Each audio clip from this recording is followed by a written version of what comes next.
Hi, I'm Leanne Ely. I'm a nutritionist, a New York Times best-selling author, and some people even say I'm a life coach. I started the Daily Dish Show to share my story, my truth, and my journey to vibrancy, and to inspire others to do the same. Because it's all about grit, perseverance, and finding a way despite the odds. It's about embracing the whole woman, not just the parts that are easy to love, and feeding her heart, mind, body, and soul. But I found that this isn't just my story, it's your story too. It's go time. This is the Daily Dish. Helen's listening. So's Catherine and Doris and Francesca. Yay, Francesca, nice to see you today. Hello, welcome. It's Thursday. You know what Thursday means? Thursday means that you're thirsty. Are you thirsty? I'm thirsty. I'm so glad you're here. We're going to finish up our topic of the week. We've been talking about being under the influence of whatever. We're talking about influence. Hello, my mother hen. Jeanette, it's good to see you. Jocelyn, Vicky, Sandy's in the house. Nice to have our mother hen in the house too. Good to have you all here. I think I said hello to everybody. Anyway, so we're going to finish that up today. Today is Thursday, so this is the end of it. I just got home from taking my son to the airport.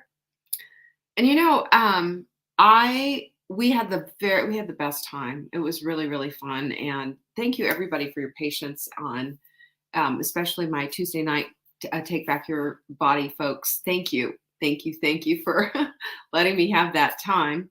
Next week, we have kind of a impromptu ski trip plan. Mark did this, and yay.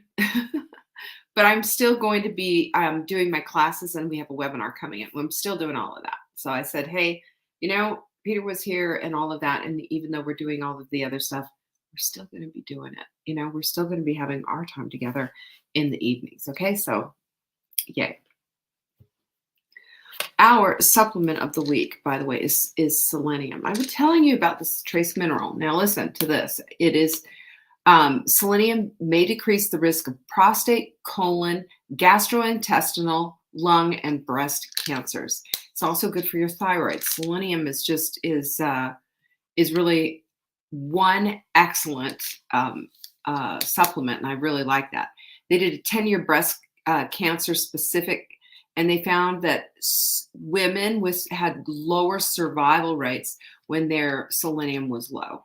So get your selenium up. You know, this is something. This is a call to action. Let's make sure that we do that. If you buy 3, you will get the 4th one absolutely free. All you have to do is use our link, and we do all the heavy lifting for you. Just click, add to cart, and we do all 4 of those bottles, and you're only paying for 3. Go to savingdinner.com/show. That's how you go get that stuff. Isn't it great? And it's just, you know, these are little things. They're little things, but they are big things. It's an antioxidant. It also helps with your immunity. So, you know, I don't know about you. I want the odds stacked in my favor. That's how I feel about all of this stuff. All right. So this week's quote, ladies and gentlemen, it's a goodie because it's a call to you and to me. You know what that call is? That you never discourage anyone who continually makes progress, ever. No matter how slow that progress is. Plato said this, and this is a reminder for you. If you are not progressing as quickly as you want, step back, do a quick analysis, what's going on here. And if it is just merely the way that you operate and you roll, be patient and kind to yourself. You know, you can give yourself a lot more grace than you do, and you can be a lot more kinder to yourself than you probably are, right? Amen. Hey, Chris, I'm glad you're here. So Jackie's in the house too. I just saw that Jackie said hello. Hi, Jackie. I'm glad you're here. All right. So let's get down to business because we got some stuff going on, and we're going to talk about more about influence. And this is that, you know, every single person on this planet is an influencer. You are an influencer. Yes, you are. If you're a mother, you've got people, you got sets of eyeballs looking at you, and you are influencing what your child is going to do later on in life. You're definitely setting an example. Those eyeballs are watching you constantly.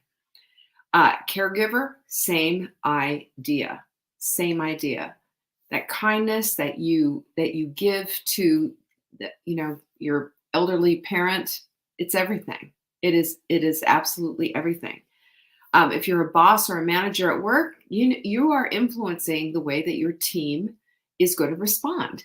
This is just how we are as humans. Horrible bosses usually have very unhappy crews. They don't last very long either. So being horrible needs to not be an option, right? So Dale Carnegie, Dale Carnegie, he wrote How to Win Friends and Influence People. That was written 87 years ago. 87 years ago. And it still today influences people because he's basically the consummate expert on this whole thing. And he had some really good lessons on this thing of influence. Let me see how many. I think I've written down 10 lessons from Dale Carnegie. And I think these are good takeaways. And it might be something you want to pop into your journal and ponder some of these things, especially if you have an aha moment. And one of the first things that he said is complaining, criticizing, and condemnation. He says, any fool can criticize, condemn, or complain. And most fools do. Yep. Is it true that, isn't it? It's true. But when we understand that complaining literally shrinks your brain, specifically the hippocampus, the most complex part of your brain, when we understand that that's what happens, then we need to back away from that type of a behavior, because it is going against the grain, and it is taking your brain with you, right? You don't want that. And criticism and condemnation, they're basically the same as complaining, aren't they? They all fit in that same little groove, I would say. Number 2 is to praise abundantly. I don't know about you, but when somebody gives you an atta girl, how do you feel, right? What if we worked on the art and craftsmanship of being an encourager? An encourager is just somebody who opens their mouth at an appropriate time to say something to that person that you were already thinking, you did a really good job on that. I really love the way you X, Y, and Z. Encouragement like that is rare. To find someone who is an encourager, you need to be an encourager. And that encourager, you will find your people. I promise you. Isn't that kind of cool? Encouragement there's just nothing like being around an encourager. You want to be around those type of people. It's infectious. It is charismatic. It is magnetic. So be that person. That's an influence. Another influence is saying someone's name. Do you know that's the most beautiful sound in the world?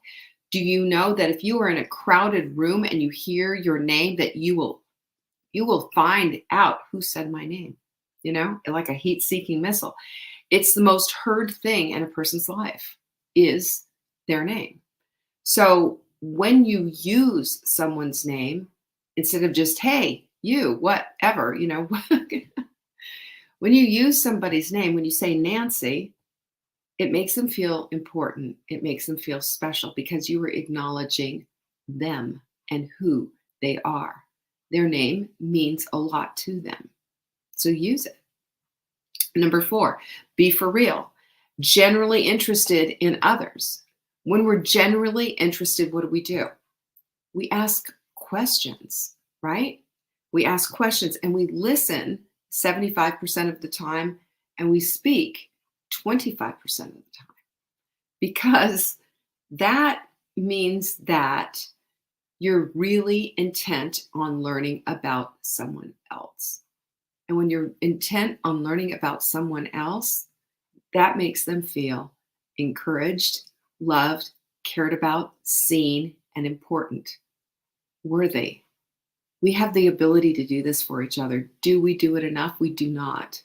But I know wise women who do, you know, and that's you. So let's just remember some of these skills. Number 5 is, this is what Carnegie says, is be a charmer. That is such an interesting thing because we sometimes think that being charming is sort of deceptive and deceitful. It's not. Genuine charm is not. This is what the dictionary calls charming: giving delight or arousing admiration. Isn't that so great? So all you have to do to be a charmer is to show up, be charming, and genuinely interested, just like, asking those questions. It's charming that you would do such a thing. It's charming that you're so interested, and genuinely so, because that's another person just like you, here on purpose and for purpose, fearfully and wonderfully made. Any of that sound familiar? It's not just you, it's all of us. So if we act like this toward other people, but boy, aren't we going to be a good influence and also have the ability to encourage and be an encourager. So good. Number 6, own your own life and your mistakes. Take personal responsibility. When you take personal responsibility, that removes criticism from the picture. You can't criticize someone who's saying, you're right, I did the wrong thing. You can't criticize that. You can only say, yeah, that's really what it is. But criticism reveals stability and healthy self-concept. Personal responsibility removes criticism and reveals stability and a healthy self-concept. Of course it does. It does. I don't know of a single soul in this world who hasn't had to step up and own something when she goofed. There isn't a soul. Well, not everybody does this, by the way. They deflect and they blame other people. They blame shift. And they, gaslight even and say, oh, you must be crazy. That's when people are in the wrong place. But we don't have to do that, because excellence demands that we step up and we take personal responsibility. It demands it. Perfectionism does not. Perfectionism is, I didn't make a mistake. I didn't say the wrong thing. I didn't do that. It's all on you. You must be crazy, blah, blah, blah. See the difference between the two? That's huge. But the humility of being able to, and the humbleness of being able to step up and take responsibility for yourself is admitting your humanity. It's saying, this is who I am. I goofed. I did the wrong thing. I stuck my foot in my mouth. I should have X, Y, and Z. Will you forgive me? What else can you do? If anybody has another idea of what else you can do, I'm all ears. But there isn't anything else you can do. And there's no way to avoid doing the wrong thing sometimes. Because again, it's back to the human equation. That's just how we are. We're deeply flawed. All of us. Every single one of us. Number 7, there's always those people, though, who want to win arguments at any cost. And you know what that is?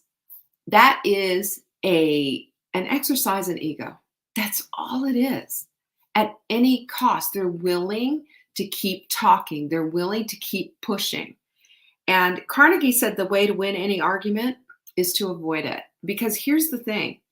And here's a quote from him. He says, and I change all the gender stuff because he's always talking about men, but I change it to women. He says, a woman convinced against her will is of the same opinion still.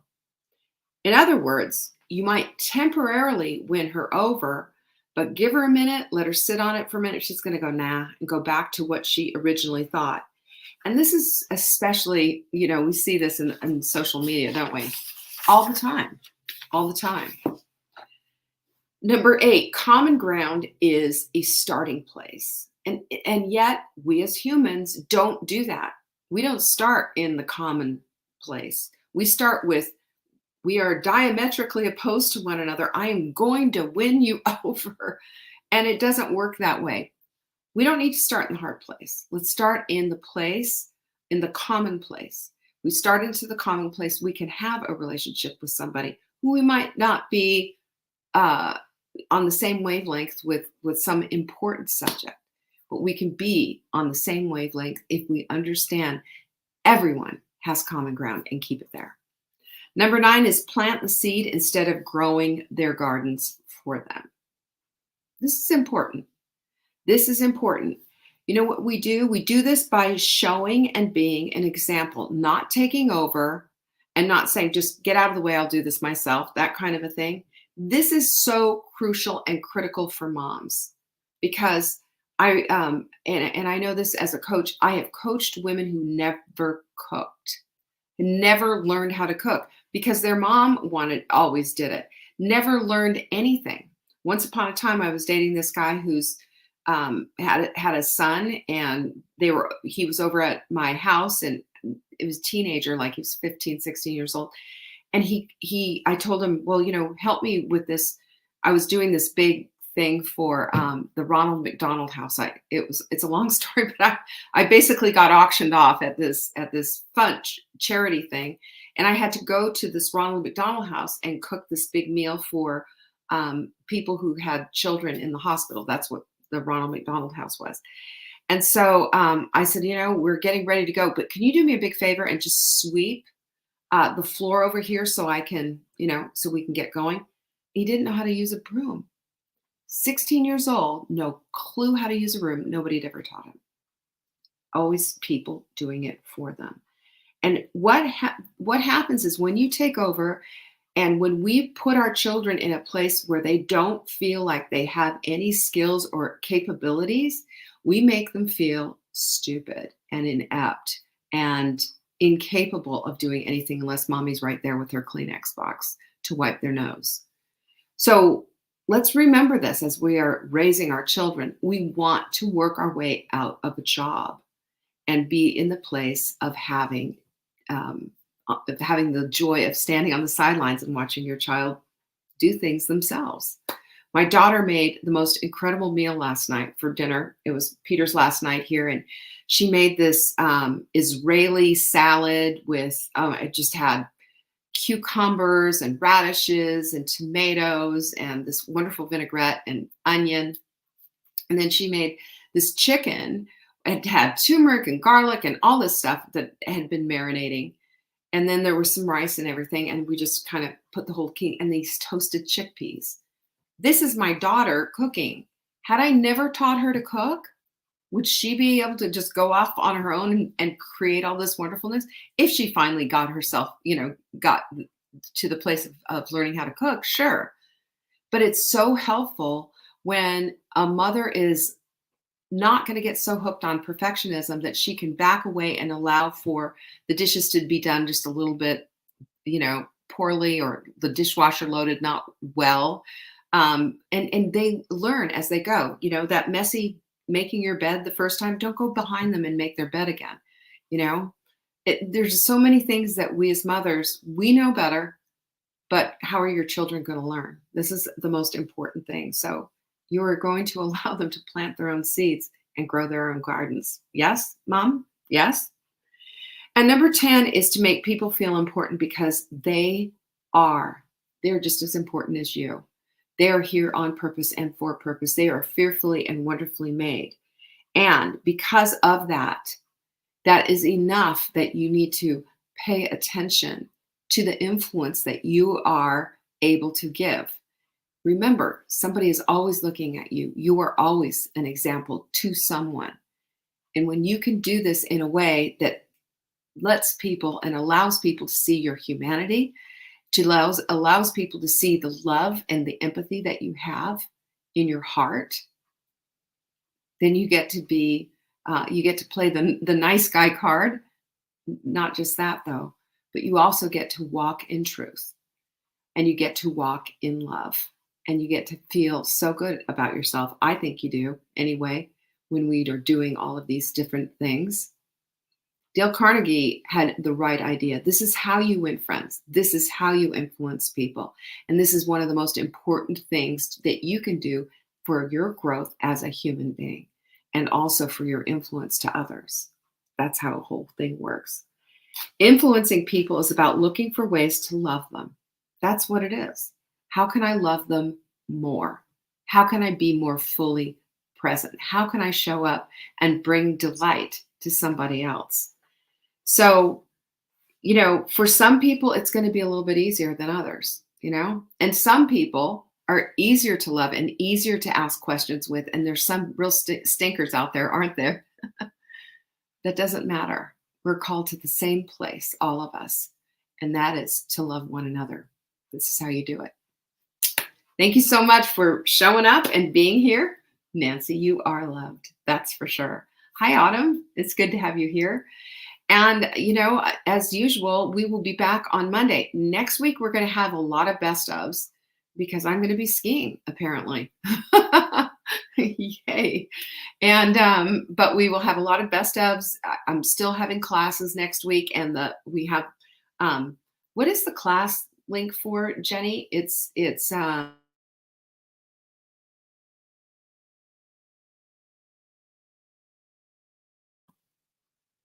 that was weird. Did you see that? We blacked out for a minute. Anyway, that's it. Go to savingdinner.com/announcements to see all of this stuff. And that's where you'll find all of that. Okay. Peace be with you. Thanks for joining me today. There it is. Yeah. The webinar for Wednesday night is savingdinner.com/tide. Go get signed up. That's what you need to do. Peace be with you. Bye-bye. Thank you for joining me today. You can find me on TikTok for daily tips to help support your most vibrant life. And remember, you are the author of your own story. Until next time.